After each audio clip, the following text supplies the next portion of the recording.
আসসালামু আলাইকুম রহমতুল্লাহি ওবরাকাতুহু। আলহামদুলিল্লাহি ওয়াহদা ওয়াসসালাতু ওয়াসসালামু আলা মাল্লা নাবিয়্যা বা'দা। আউযু বিল্লাহি মিনাশ শাইতানির রাজীম। ওয়া মিন আয়াতিহিল লাইলু ওয়ান নাহারু ওয়াশ-শামসু ওয়াল কমার। আলহামদুলিল্লাহ, আজকে আমরা ৫ নম্বরে যে বিষয়টি জানব সেটি হচ্ছে যে কিভাবে আমি আমার প্রভুকে চিনি। আমি আমার প্রভুকে চিনি তার বিভিন্ন নিদর্শন এবং সৃষ্টিসমূহ দেখে।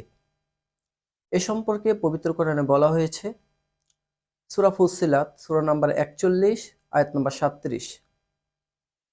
ওমিন আয়াতিহিল লাইলু ওয়ান নাহারু ওয়াশ-শামসু ওয়াল কমার। আর তার নিদর্শন সমূহের মধ্যে রয়েছে রাত দিন, সূর্য ও চন্দ্র। তো আমি আমার প্রভুকে চিনতে পারি, আল্লাহ তাআলার বিভিন্ন নিদর্শন রয়েছে, সৃষ্টি রয়েছে। যেমন আল্লাহ তাআলার সৃষ্টির মধ্যে রয়েছে ৭ আসমান, ৭ জমি এবং এত দুভয়ের মধ্যবর্তী অন্যতম। এ সম্পর্কে পবিত্র কোরআনে আরো বলা হয়েছে সূরা আল আরাফ সূরা নম্বর ৭ আয়াত নম্বর ৫৪। আউযু বিল্লাহি মিনাশ শাইতানির রাজীম। ইন্না রাব্বাকুমুল্লাহুল্লাযী খালাকাস সামাওয়াতি ওয়াল আরদা ফি সিত্তাতি আইয়ামিন সুম্মা ইস্তাওয়া আলাল আরশ। নিশ্চয়ই তোমাদের প্রতিপালক আল্লাহ, যিনি আসমান ও জমিন সমূহকে ৬ দিনে সৃষ্টি করেছেন, অতঃপর তিনি আরশে উঠেছেন।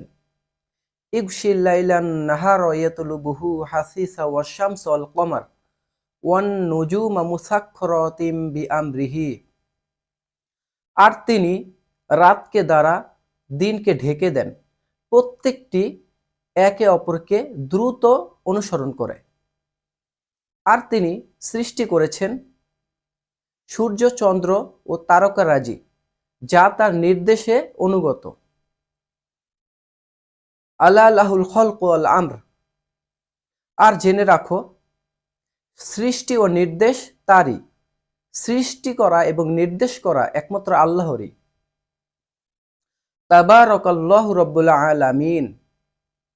বরকতময় আল্লাহ, যিনি বিশ্বজাহানের প্রতিপালক। তো আমরা এই দুটো আয়াত দ্বারা বুঝতে পারলাম যে আল্লাহর রয়েছে বিভিন্ন সৃষ্টি ও নিদর্শন, যেমন আসমান জমিন, ৭ আসমান ৭ জমিন, পাহাড় পর্বত এবং এরকম বিভিন্ন নিদর্শন রয়েছে এবং সৃষ্টি রয়েছে। এগুলা দেখে আমি আমার প্রতিপালক, আমি আমার মহান আল্লাহকে, প্রভুকে চিনতে পারি। আল্লাহ সুবহানাহু ওয়া তাআলা আমাদেরকে জেনে বুঝে আমল করার তৌফিক দান করুন। ওয়া আখিরু দাওয়ানা আনিল হামদুলিল্লাহি আলামিন।